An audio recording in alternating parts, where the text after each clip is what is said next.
आज के युग में छोटे बड़े अपराध देखने और सुनने को मिलते ही रहते होंगे।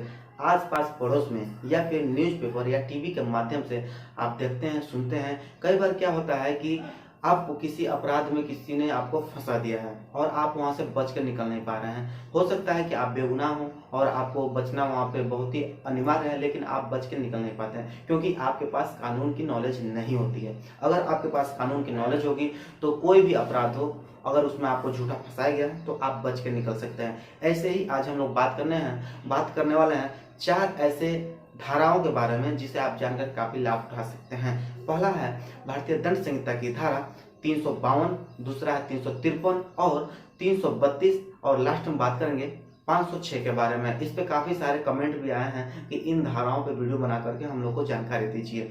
तो दोस्तों आज की वीडियो में हम लोग स्टेप बाय स्टेप बात करेंगे कि इसमें क्या सज़ा है, क्या प्रावधान है और कैसे इसमें जमानत होती है और कैसे जमानत नहीं होती है। अगर जमानत कराना है तो कैसे कराना है, कहाँ से कराना है, वो सारी डिटेल से आज हम लोग इस वीडियो में बात करने वाला है। मैं आप लोग को पूरे तरीके से बताने वाला हूँ कि इन धाराओं में कैसे आप बच सकते हैं अगर कोई आपको झूठा फंसा दिया है। दोस्तों मैं हूँ कुमार प्रदीप, आप लोग का बहुत बहुत स्वागत है मेरे चैनल पर। दोस्तों आप मेरे चैनल पर नए हैं तो लाइक कमेंट शेयर जरूर करें। अगर आप मेरे चैनल पर पुराने हैं तो बेल आइकन को दबाएं जिससे मेरी वीडियो आप तक तुरंत पहुंच सके। तो चलिए दोस्तों वीडियो को शुरू करते हैं।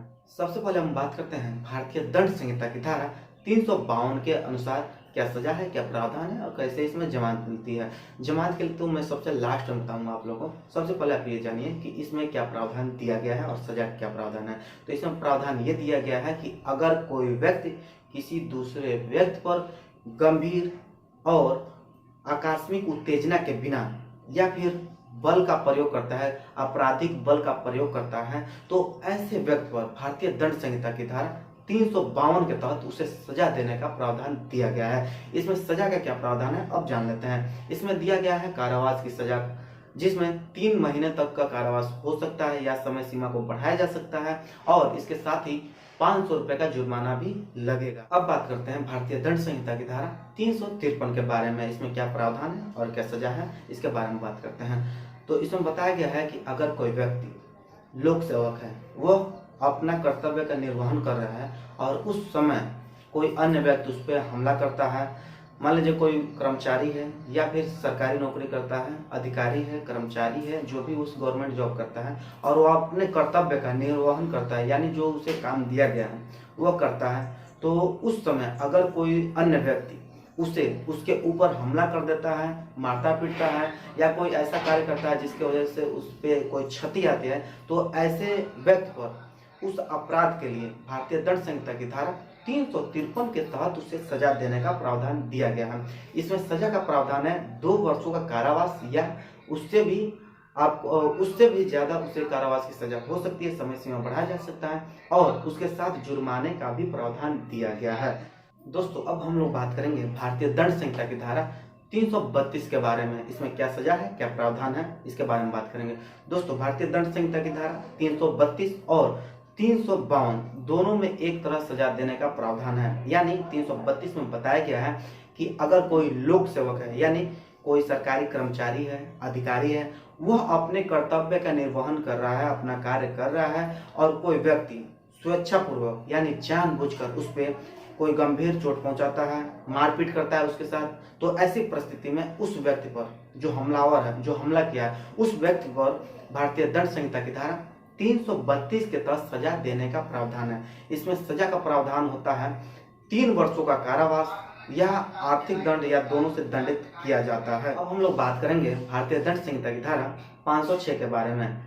इसमें देखिए दोस्तों, मैंने पहले वीडियो बना रखा है, लेकिन इसमें शॉर्ट में आप लोग को बता देता हूँ क्योंकि चारों धाराओं के बारे में आप लोग को मैं जानकारी देने के लिए पहले बताया हूँ। तो इसमें यह बताया गया है कि अगर कोई व्यक्ति किसी अन्य व्यक्ति को जान से मारने की धमकी देता है या आग से जलाने की धमकी देता है या किसी विस्फोटक पदार्थ से उसे जला करके मारने की कोशिश करता है या फिर किसी महिला को अपवित्र कहकर उसे कोई उल्टा सीधा बात बोलता है, तो ऐसी परिस्थिति में भारतीय दंड संहिता की धारा 506 के अनुसार सजा देने का प्रावधान दिया गया है। इसमें सजा का प्रावधान क्या है अब जान लेते हैं। शॉर्ट में बता रहा हूं कि इसमें सजा का प्रावधान है 7 वर्षों का कारावास या आर्थिक दंड या दोनों से दंडित किया जाएगा। दोस्तों इन चारों धाराओं में जो भी मैंने आपको जानकारी दी है, इससे आप काफी लाभ उठा सकते हैं और सबसे बाद में मैं आप लोग को लास्ट में बता देता हूँ कि अगर आपको कोई इन चारों धाराओं में झूठा फंसा दिया है तो आप लोग निश्चिंत रहिए, आप लोग सीधे हाई कोर्ट जाइए और वहाँ पे सीआरपीसी सेक्शन 482 के तहत इन सभी धाराओं को आप चैलेंज कर सकते हैं कि आप पर ये झूठा आरोप लगाया गया है। और वहां पर आपको एक हाई कोर्ट में एप्लीकेशन देना होगा अपने वकील के द्वारा, तब जाकर के आप वहां बच सकते हैं, चैलेंज कर सकते हैं। और फाइनली ये जान लेते हैं कि इन चारों धाराओं में आपको जमानत कैसे मिलेगी, बेल कैसे मिलेगा, कहाँ से मिलेगा। तो सबसे पहले आपको ये जानना चाहिए कि इन चारों धाराओं में अगर आप फंस गए हैं तो आपको बच निकलना बहुत ही कठिन है, क्योंकि ये चारों धाराएं ऐसे गंभीर अपराध हैं जिसमें अपराधी को बच निकलना बहुत ही कठिन हो जाता है। इसलिए आपको एक वकील यानी एक अधिवक्ता की आवश्यकता होती है, क्योंकि वही एक ऐसा व्यक्ति है जो आपके केस को समझ सकता है, सुलझा सकता है, बचा सकता है आपको, और आपको हमेशा हमेशा के लिए इन सभी धाराओं से छुटकारा प्रदान करा देगा और आप पे कोई भी आरोप नहीं रह जाएगा। अगर किसी वकील को अपने केस में नियुक्त करते हैं तो आपको हो सकता है वो जमानत दिलवा दे और आपको हमेशा हमेशा के लिए इन सभी धाराओं से, इन सभी जंजालों से आपको बचा लेगा। लेकिन जब भी आप किसी भी केस में किसी वकील को, किसी अधिवक्ता को नियुक्त करते हैं तो सबसे पहले आपको ये जानना चाहिए कि वह अपने क्षेत्र में निपुण वकील है या नहीं है। अगर वो अपने क्षेत्र में निपुण वकील होगा तो वह आपको जमानत दिलवा देगा और हमेशा हमेशा के लिए इन धाराओं से छुटकारा प्रदान करा देगा और आप हमेशा खुशहाल जीवन जी सकते हैं।